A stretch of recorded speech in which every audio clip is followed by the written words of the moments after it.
महावीर जोंधळे यांच्या निरंग जांभूळ या ललित लेख संग्रहातून अडोसा नावाचा लेख.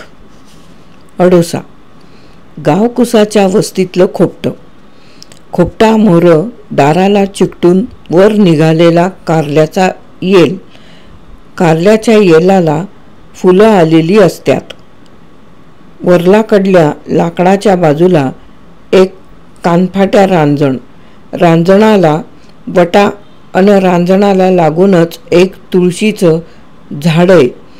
पांढरा चुना दिलेल्या आळ्यातून 4-5 तुळशीची पानं बाहेर डोकावून राहिल्यात. या खोपटाच्या मोहरं पडीक भिंतीला लागून एक आडोसा आहे. तिक्या कुंभाराच्या भिंतीवरील पत्रे पुढे आल्यात. या आडोशाला लागूनच एक उकिरडा आहे. लिंबाची सावली दिस डोक्यावर घेऊन गेल्यावर उकिरड्यावर पडती. लिंबाची सावली दिस डोक्यावर घेऊन गेल्यावर उकिरड्यावर पडती. इतकी वेळ उकिरड्यावर उन्ह खात पडलेली डुकरं सावलीला येतात. या उकिरड्यात एक बाळंत डुकरीण पिलांना मन लावून पाजते. दूध ओढल्याचा चुरूचुरू आवाज यायला लागतो. पिलांचा रंग आईसारखा तांबूस. नुसता चेवचेवण्याचा आवाज. काही पिलं पीत राहतात अन काही पिऊन बाजूला रस्त्यात. पाय वाजलं की डुकरीण कावरं बावरं रस्ते न्याहाळते अन कुत्र्याची अवलाद दिसली की गुरगुरायला लागते. सगळ्या पिलासनी अंगाखाली घेऊन ती उन्ह खात पडलेली असते. उकिरड्या मोरच्या खोपटातील मैना धनगरीण सकाळपासनं डुकरिणीला बघत राहिलीये. तिचे डोळे गोऱ्या पिलावर एकवटून गेलेत. 4 दिवस पार पडल्यानं अंगावर वतून घेतलेलं पाणी केसांत राहिलेलं असतं आणि त्या केसांतलं पाणी निरपीत ध्यान पिलांवर जातं. हातातली फणी हातातच राहते. अंग चुळबुळ करायला लागते. उघड्या बोडक्या न्हाणीत न्हालेल्या बायकांचं 4 दीचं तर कुणाचं 2 दीचं पाणी रस्त्यावर येतंय अन डबक्याला मिळतंय अन रस्त्यावरची कुत्री पीत राहतात. केसांतलं पाणी निरपून काढायचं सोडून मैना डुकरिणीकडं सारखं पाहते. पिलांना पाजून या अंगाडावरच त्या अंगाडावर होताना तिच्या हातातली फणी उजव्या हातात येते. उन्हाचे चटके ओल्या अंगाला बसत असतानाही ती जागेवरून उठतच नाही.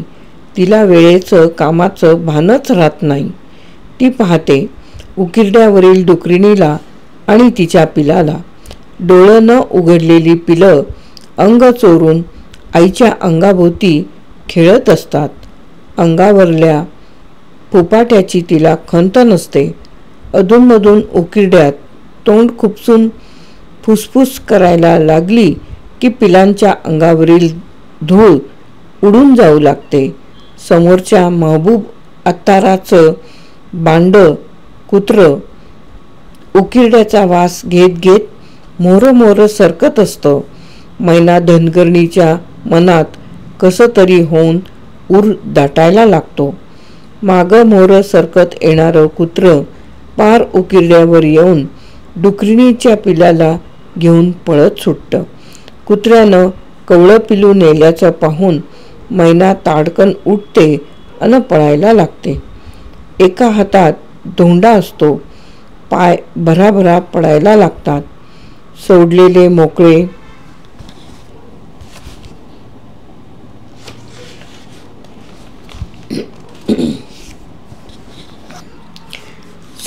मोकळे केस तसेच असतात. अंगात चोळीचा पत्त्याच नसतो. पळताना थानं वरखाली होत्यात.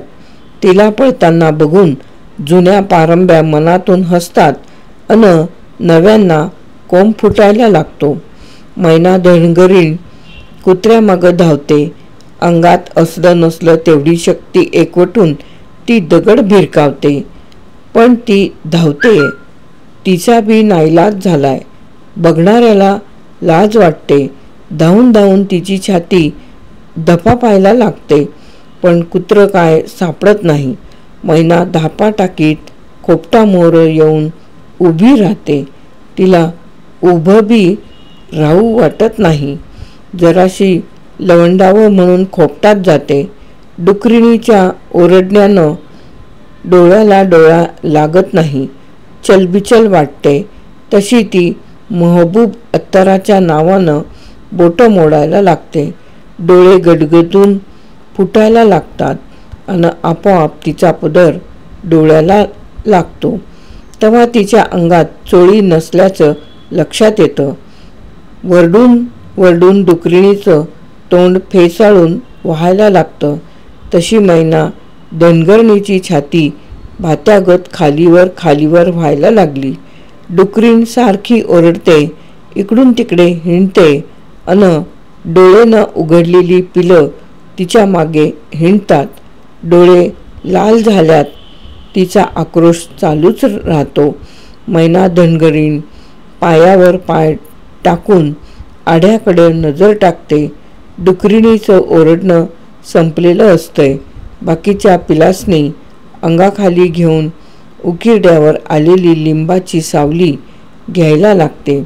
फाटकं पोतं अंथरून ती लवंडायला जाते. इतक्यात कुणाची तरी हाक तिच्या कानावर पडते अन लवणता लवणता ती दरवाजात येते अन रामाच्या आईला बघून प्रश्न करते, काय व तावरून आत्या? तुझ्याकडेच आलते मैना. या की मग दारातच का व? मैना, आता नालीस वय?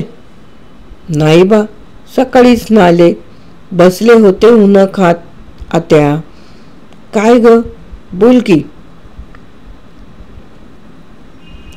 काय नाही, माझ्या डोळ्या देखत महबूब अत्ताराच्या कुत्रीनं डुकरिणीचं पिलू तोंडात धरून नेल्याचं बघितल्यापासनं जीव हपकून गेलाय. तावरीन आत्याच्या सारं लक्षात आलं, पण तावरीन आत्याला घाई असल्यानं तिनं मुद्द्याला हात घातला. मैना, माझ्या सुनेचं दिस भरत आल्यात. कालच व्हायला पाहिजे होती. सुखासुखी मोकळी झाली म्हणजे बरं होईल किंवा त्या. नाही, पर पहिलं म्हटलं की काळजी असतीयाच ना व माणसाला. ते बी खरंच की. मैना, आजपासून येशील ना माझ्याकडं? येईन की. तसं न ग, आताच चल माझ्याबरोबर. यावरून आत्याला होकार देऊन तिनं अंगात चोळी चढवली आणि दोघी मिळून घराकडं लगालगा निघाल्या. दोघी जणी दारात येत्यात न येत्यात तोच ट्या ट्या आवाज येतो.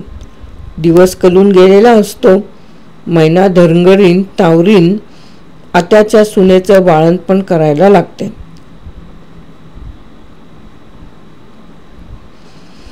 बाळाला न्हाऊ घालणं, खाटेखाली इस्तू देणं, औषध पाणी बघणं, रात्री अपरात्री जागणं.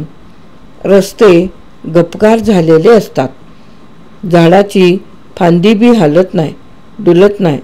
गावातल्या साऱ्याच कुत्र्यांची वाचा बसलेली असते. रामोशाच्या काठीचा आवाज खोपडा मोरून जाताना येतो. कुठंतरी पेटवलेली आगटी बंद पडून लोक उठून गेलेले असतात. खाटेवरील बाळंतीण शांत झोपलीये. खाटेखालचा इस्तू निळून गेलाय.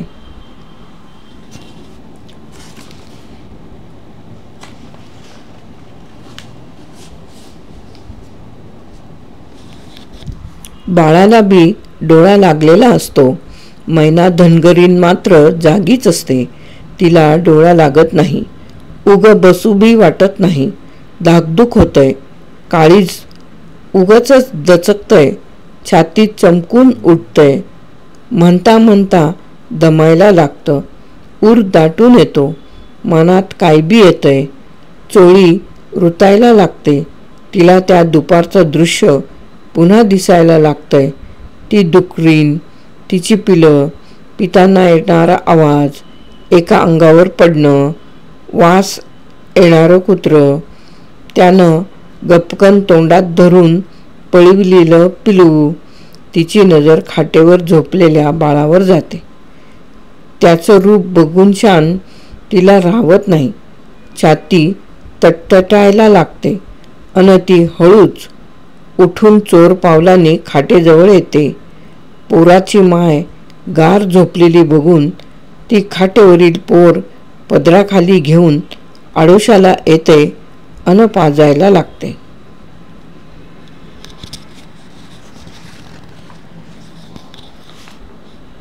महावीर जोंधळे यांचा